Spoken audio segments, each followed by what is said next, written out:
के बाद आज कोर्ट ने कहा कि सर्वे होगा और सर्वे में क्या क्या निकलेगा उसके बाद क्या ये खबर काशी में एक बड़ी करवट काशी में एक बड़े मंदिर के बाद क्या अब मथुरा में भी एक बड़ी करवट लेगी। एक रिपोर्ट देखिए, उसके बाद महाभारत।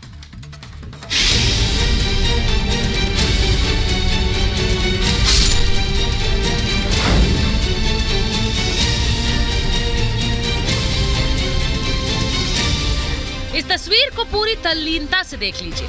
एक तरफ है भगवान श्री कृष्ण की जन्मभूमि का शानदार मंदिर और दूसरी तरफ शाही ईदगाह मस्जिद। एक दूसरे से सटी दीवार, महज चंद कदमों की दूरी, यहीं से जन्मभूमि ईदगाह विवाद खड़ा हुआ। इस सर्वे से यह साबित होना संभव होगा कि यह ईदगाह एक मंदिर के ध्वंसावशेषों पर बनाई गई है। देवालयों को तोड़कर उन्हें अपमानित करने का प्रयास धूर्तों ने किया था, बाहरी आक्रांताओं ने किया था।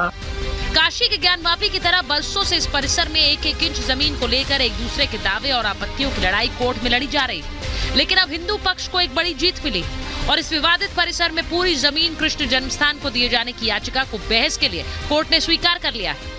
माननीय इलाहाबाद हाईकोर्ट ने हमारी एप्लीकेशन अलाउ कर दी है। इस विवाद को निपटाने के लिए करीब 18 याचिकाएं दायर की गई थी। इनमें सर्वेक्षण की भी मांग थी। लंबी सुनवाई, दलीलें और दावों के बाद आखिरकार कोर्ट ने फैसला सुरक्षित रखा। फिर आज अपने आदेश में इलाहाबाद हाईकोर्ट ने कहा कि परिसर का सर्वे हो 18 दिसंबर को कमिश्नर तय हो सकता है। सर्वेक्षण की पूरी प्रक्रिया भी कोर्ट तय करेगा। ज्ञानवापी की तरह सर्वे से सबूत जुटाए जाएंगे। रिपोर्ट देने के बाद एएसआई सर्वे भी हो सकता है। जी हाँ, वैसा ही एएसआई सर्वे जो काशी के ज्ञानवापी में हो रहा था, जिसकी जल्द ही रिपोर्ट आने वाली है। उससे पहले अब मथुरा की भी फाइल खुल चुकी है। माननीय इलाहाबाद हाईकोर्ट ने हमारी एप्लीकेशन अलाउ कर दी है और ये कहा है कि वहाँ पे एडवोकेट कमीशन का सर्वे जारी किया जाए।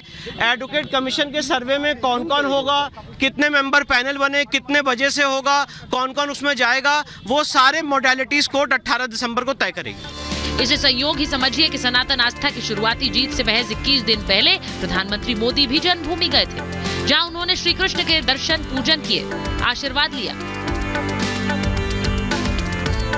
उनकी उस पूजा का ही क्या हिंदुओं को प्रसाद मिला है? सत्य सामने लाने का दायित्व मनुष्य के ऊपर ही है और ये बहुत बड़ा दिवस है और सबके लिए बहुत बड़ा दिवस है और सभी को खुश होना चाहिए क्योंकि न्यायिक प्रक्रिया से अब हम इसे पाने जा रहे हैं।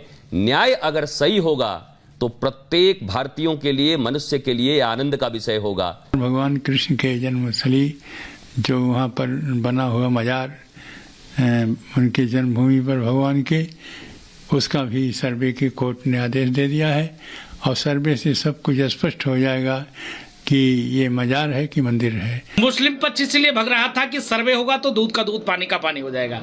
इसके नाते सर्वे के लेकर अनुमति जो मिला है, अब तत्काल फैसला भगवान कृष्ण की जन्मभूमि के लिए भी आएगा।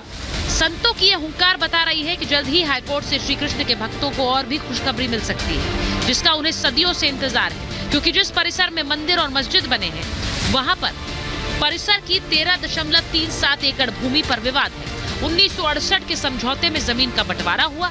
जन्मभूमि सेवा संघ और ईदगाह में समझौता हुआ। जन्मभूमि की 11 एकड़ पर मंदिर बना। 2.37 एकड़ भूमि शाही ईदगाह को दी गई।